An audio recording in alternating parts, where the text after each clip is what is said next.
সেই শাপলা চত্বর থেকে শুরু করে নিয়ে 24-এর গণ আন্দোলনে হাজার হাজার তরুণ যুবক জীবন রক্ত বিলিয়ে দিল।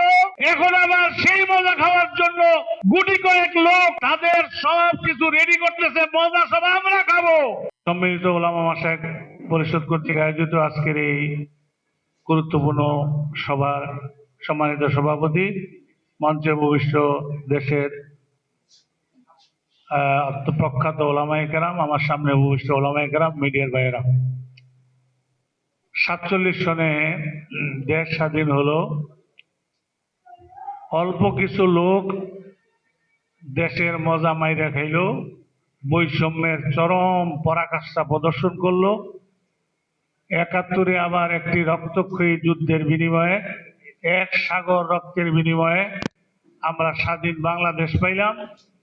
সেই বাংলাদেশ রক্ত দিল সাধারণ জনগণ, মজা খাইলো ইন্ডিয়া থেকে আইসা, উইরা আইসা কিছু লোক, কিছু রাজনীতিবিদ, মজা টজা ফোটলা ফাটলি যা ছিল সব ওরা খাইলো, বাদ দিকে কিছুই পাইল না। 15ই আগস্টে আরেকটা বিপ্লব হলো। সেই বিপ্লবের পরে দেশ আরেকবার স্বাধীনতার স্বাদ পাইল। তারপরে আবার একদল ক্ষমতায় গিয়ে কিছু মজা টজা ওরা খাইলেন। এরপরে 90 গণ অভ্যুত্থান হইল।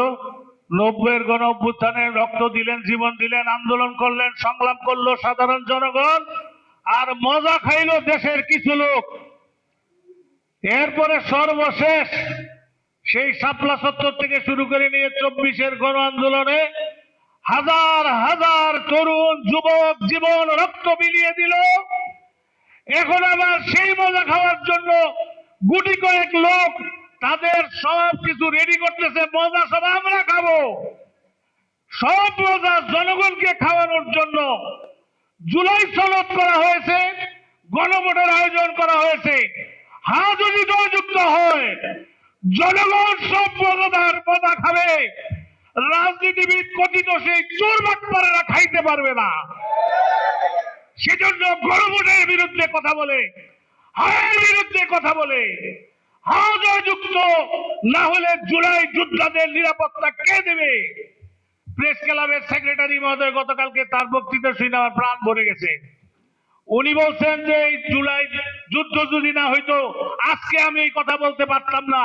বাইতুল মোকাররমের এই খতিব আজকে এই কথা বলতে পারতেন না। জুলাই যুদ্ধ যদি না হতো, জুলাই বিপ্লবীরা যদি রক্ত না দিতেন, আমরা স্বাধীনভাবে আজকের এই আয়োজন হতো না, হতো না, হতো না।